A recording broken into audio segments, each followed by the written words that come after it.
My name is Vivian, a 30-year-old dentist with my own little clinic in the heart of the city. It's a cozy place, filled with the hum of dental equipment and the occasional laughter of my patients. I've always been ambitious, driven by a passion for my profession and the satisfaction of helping others. But when I step out of my clinic, I step into a completely different world, my life with Tom.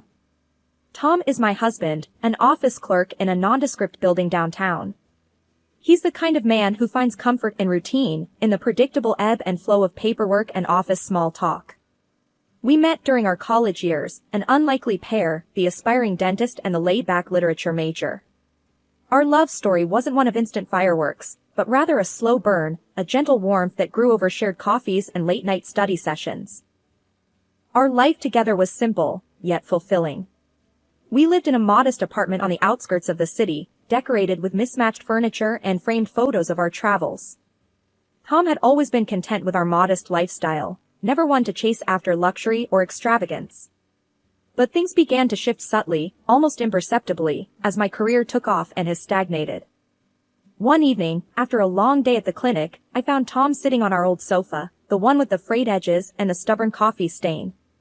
The TV was on, but he wasn't watching.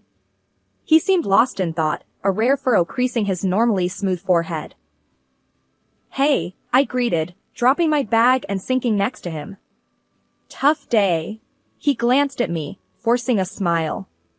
"Just the usual. How was the clinic?" "Busy as ever. Mrs. Jenkins came in for her checkup." "You know, she asked about you again," I said, trying to lighten the mood. Tom chuckled, but it didn't reach his eyes. "That's Mrs. Jenkins for you. Always keeping tabs on us." There was a pause, a silence that stretched uncomfortably. I nudged him gently. "What's on your mind, Tom?" He sighed, turning off the TV. "It's just, do you ever think about how different our worlds are? Your clinic, your patients, and me, just sorting files and answering phones." I studied his face, the lines of worry that seemed out of place. "Our worlds might be different, Tom, but they're not incompatible. I love my job, and I love you. That's all that matters." He leaned back, running a hand through his hair. "I know, Vivian, but sometimes, I feel like I'm not contributing enough. You're out there, making good money, building a career, and I'm just, I don't know, coasting along." I took his hand in mine, squeezing it reassuringly. "Tom, you contribute in so many ways. You're the one who makes this house a home. You're the one I come back to after a hectic day, the one who listens to my endless rants about molars and crowns. Your job doesn't define your worth in our relationship or in life." He smiled, but there was a hint of sadness in it. "You always know what to say, Vivian. I just wish I could be more successful, I guess. For you, for us." Success isn't just about money or titles, Tom. It's about being happy, being kind, being there for each other. "And you excel at all those things," I said, hoping my words would ease his burden. Life trudged on in its usual rhythm until one day, something extraordinary happened. I remember staring at the pregnancy test, my heart pounding with a mix of excitement and disbelief. I was going to be a mom. I couldn't wait to share the news with Tom. That evening, as Tom walked through the door, I could barely contain my excitement. "Tom, guess what?" I blurted out, the moment he stepped in. He raised an eyebrow, hanging his coat. "What? Did Mrs. Jenkins finally admit she has a crush on me?" I laughed, shaking my head. "No, something even better. We're going to have a baby." Tom's eyes widened, and for a moment, he was speechless. Then, a huge grin spread across his face. "Seriously? We're going to be parents?" "Yes." I nodded eagerly, watching his reaction. He wrapped me in a hug, lifting me off the ground. "This is amazing, Vivian. I can't believe it. We're going to have a little one running around." I hugged him back, feeling a surge of joy. "I know. Can you believe it? You're going to be a dad." He set me down, his face suddenly serious. "But wait, what about your work? The clinic?" I shrugged. I'll take maternity leave. The clinic will manage. Tom frowned, but that's a long break, Vivian. What about the money?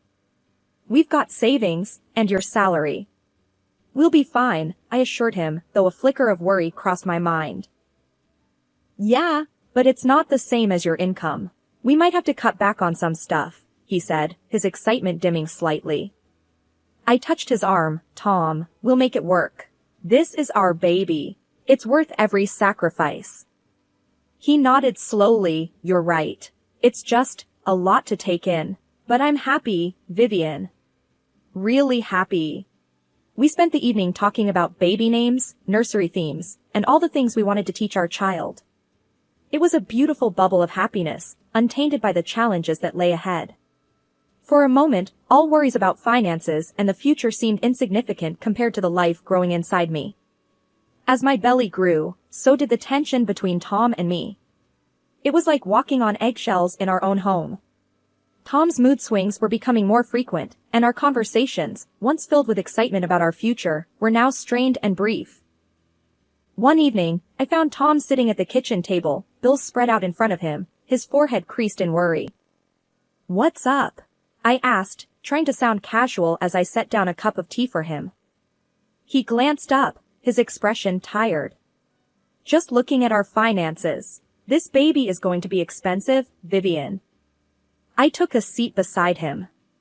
We knew that, Tom, but we'll manage. We always do. He shook his head. It's not just the baby. It's everything. Your maternity leave, the clinic, our savings. I reached out to touch his hand, but he pulled away. Tom, talk to me. What's really bothering you? It's just, he sighed heavily. I feel useless, Vivian. You're there, doing everything, and what am I doing? Just adding more stress. Hey, you are not useless, I said firmly. You're going to be a father. That's something. He scoffed, a father who can't even provide properly for his family. Some role model I'll be. His words stung, but I tried to keep my voice even. Tom, we're in this together. You're not alone in this. Feels like it, though, he muttered, standing up abruptly. I need some air. I watched him grab his coat and head out the door, feeling a mix of frustration and worry. Our talks were turning into one-sided conversations, and I felt helpless watching him pull away. The days turned into weeks, and Tom started coming home late, reeking of alcohol. One night, I confronted him as he stumbled through the door. Where have you been? It's past midnight. He shrugged off his coat, avoiding my gaze. Out with the guys. Needed to blow off some steam. At a bar? Really, Tom? I couldn't hide my disappointment. What's it to you? I'm not allowed to have some fun, he retorted, his voice rising. It's not about having fun. It's about being responsible. We have a baby on the way, for God's sake. He laughed bitterly. Oh, I'm well aware. How could I forget with you constantly reminding me? I felt a pang of hurt. That's not fair, Tom. I'm worried about you, about us. He shook his head. Save it, Vivian. I don't need a lecture. The tension in our home had become a constant companion, but nothing prepared me for the night when it all came crashing down. I was 7 months pregnant, feeling heavy and tired, longing for a quiet evening. That's when I heard the front door burst open and a raucous laughter fill our once peaceful home. Stunned, I walked into the living room to find Tom, drunk, surrounded by his buddies, all of them carrying the stench of alcohol and cigarettes. Empty beer cans were already littering the floor. What the hell, Tom? I blurted out, my voice shaking with anger and shock. Tom, swaying slightly, grinned at me. Hey, Vivian, we're just having some fun. Lighten up. This is our home, not a bar. Look at this mess. I gestured around, feeling my heart race. One of Tom's friends, a loud guy named Rick, slurred, Come on, lady, let the man have some fun. You're always keeping him on a tight leash. I felt a flash of anger. Excuse me? This is my house too. I don't need this, especially not now. Tom stumbled over to me, trying to put an arm around my shoulder. Vivian, don't be like that. We're just blowing off steam. Blowing off steam? You call this blowing off steam? I pushed his arm away, feeling a mix of disgust and disbelief. Yeah, what's your problem, Vivian? I work hard. I deserve to relax, Tom shot back, his words slurred. You're going to be a father, Tom. Is this the example you want to set? I was almost shouting now, my patience fraying. Tom's face hardened. I don't need a lecture from you, Vivian. I know what I'm doing. No, you clearly don't. I countered, my voice trembling. His friends, sensing the tension, started to shuffle awkwardly. Maybe we should go, man, one of them muttered. No, stay. Have fun. Seems like that's all that matters to you. I said bitterly, turning away from Tom. I retreated to our bedroom, closing the door behind me. The sounds of their laughter and chatter pierced through the walls, a stark contrast to the tears that started to roll down my cheeks. I felt alone, scared, and utterly helpless. My husband, the man who once promised to stand by me, was now a stranger, choosing booze and buddies over our family. The next morning, I woke up to find the house silent but trashed. Tom was sprawled on the couch, snoring, surrounded by the remnants of last night's party. As I started to clean up, trying to hold back my tears, Tom woke up. Vivian, he began, rubbing his eyes. Save it, Tom. I don't want to hear any excuses. Look at this mess. Look at what you've become, I said quietly, my voice laced with sadness. He tried to stand up, staggering slightly. I'm sorry, Vivian. I didn't mean. You didn't mean what? To scare me? To disrespect our home? To forget that we're about to have a baby? I interrupted him, my frustration boiling over. The day our son was born was a whirlwind of emotions. I was in the hospital, enduring the pains of labor, while Tom paced nervously in the room. Despite the chaos, I remember feeling a sense of anticipation, knowing that our lives were about to change forever. In between the intense bouts of pain, I caught Tom's eye. You're doing great, Vivian, he said, trying to sound confident, but I could hear the worry in his voice. I managed a weak smile, gripping his hand tightly. Just stay with me, Tom. Then, after hours that seemed like an eternity, our son was born. I was exhausted, but the moment I heard his first cry, a wave of relief and joy washed over me. I looked up at Tom, expecting to share this overwhelming moment, but he was distracted, sending a text message.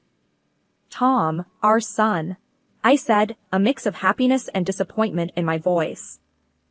Yeah, he's great, Vivian. Just letting the guys know, he replied, not meeting my eyes. I felt a pang of sadness, realizing that this moment, so precious to me, was just another event for Tom to report to his friends. Back at home, things didn't get any better. Tom's enthusiasm for our son was fleeting, and his frequent absences left me feeling increasingly alone. One evening, when he returned home late again, I confronted him. Where have you been, Tom? Do you even care about your family? He shrugged off his coat, avoiding my gaze. Needed a break, Vivian. It's tough for me too, you know. Tough for you? I was astounded. I'm here all day with our son, and you're out taking breaks. I didn't sign up for this constant pressure, Vivian. You've changed. You're always so stressed, he retorted. Changed? I'm a mother now, Tom. What's your excuse? I shot back, my frustration boiling over. He didn't respond, just walked away, leaving me standing there, holding our crying son. Then, one morning, I received a phone call that confirmed my worst fears. It was from Tom's employer, informing me that Tom had been fired for showing up to work drunk. I was stunned, not just by the fact that he had lost his job, but that he had kept it from me. One evening, I couldn't hold back any longer. Tom, we need to talk, I said, my voice firm as I walked into the living room where he was sprawled on the couch. He glanced up, uninterested. About what? About you, us, this situation. You've been out of work for weeks now, and you're not even looking for a job. We can't go on like this, I said, frustration building inside me. Tom took a sip of his beer. So what? I lost my job. Big deal. I'll find something eventually. Eventually? Tom, we have a baby to take care of, bills to pay. You need to start taking this seriously, I pressed, trying to get through to him. He shrugged. Why don't you go back to work then? You make good money. I took a deep breath. That's exactly what I'm planning to do. But I need you to step up. You could stay home, look after our son. Tom sat up, his expression turning from disinterest to disbelief. What? Me? A house husband? No way. My friends would never let me live that down. Seriously? You're worried about what your friends might think? What about what's best for our family? I couldn't hide my disbelief. Look, Vivian, I'm a man, okay? Men don't just sit around at home changing diapers and feeding babies, he retorted, his tone defiant. I felt my temper rising. Being a man is about taking responsibility, Tom. It's about doing what's needed for your family, not about fitting into some outdated stereotype.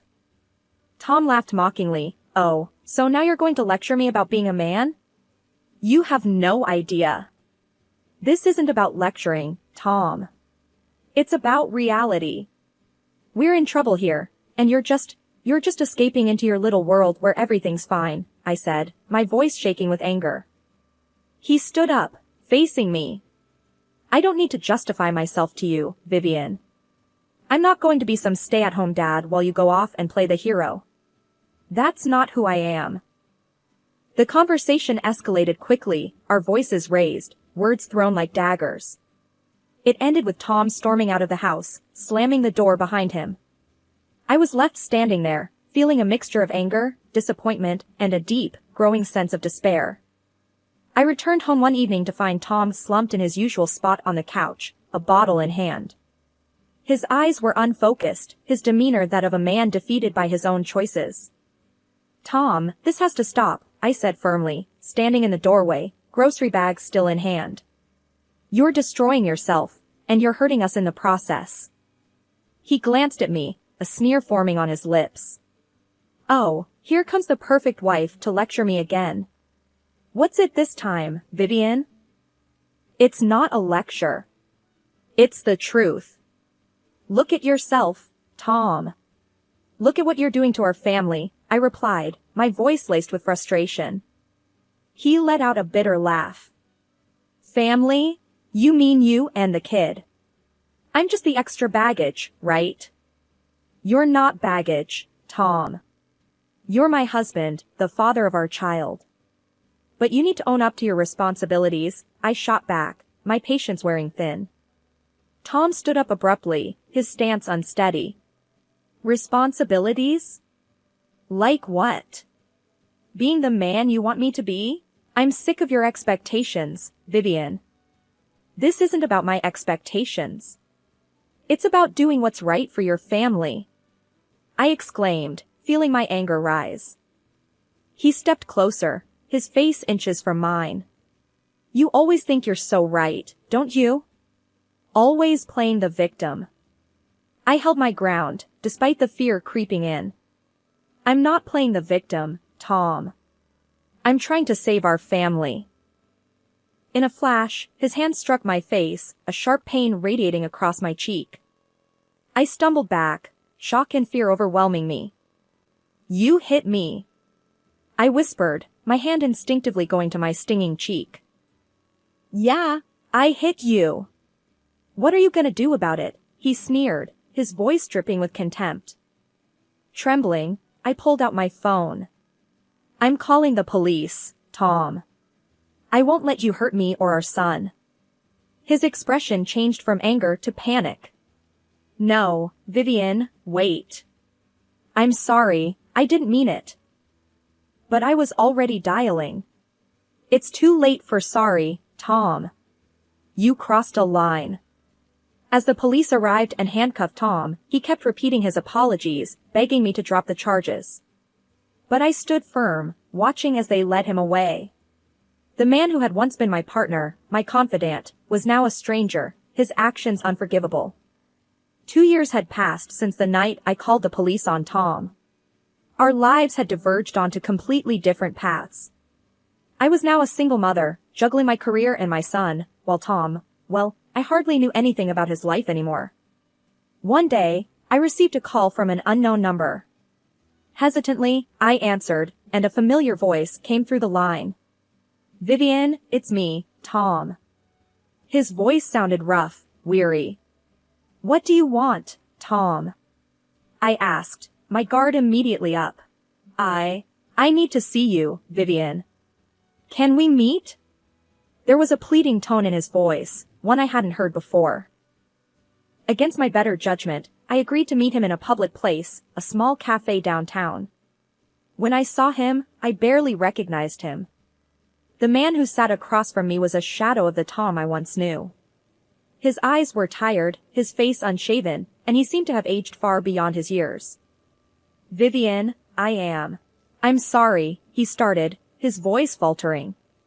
"For everything." I looked at him, feeling a mix of pity and resentment. "Your apologies won't change the past, Tom." I know. I've messed up, big time. But I've been sober for 6 months now. I'm trying to turn my life around," he said, looking down at his hands. I sighed. "That's good to hear, Tom. But why tell me? Why now?" He hesitated before speaking. "I've been fired from my last job because of my drinking. I've hit rock bottom, Vivian. I have nothing left. I was hoping, maybe you could help me. Lend me some money." I felt a pang in my heart, but my resolve was firm. "I can't do that, Tom. You need to figure this out on your own. Please, Vivian, I'm begging you." "I have nowhere else to turn," he pleaded, desperation in his eyes. I shook my head. "No, Tom. Helping you financially is not the solution. You need to take responsibility for your life. I have our son to think about." He looked defeated, his shoulders slumping. "I understand. I just wanted to try." We parted ways, and as I walked away, I felt a sense of closure. It was a bittersweet feeling, knowing that the man I once loved was now a stranger, but also a sense of relief that I had moved on, building a life for myself and my son.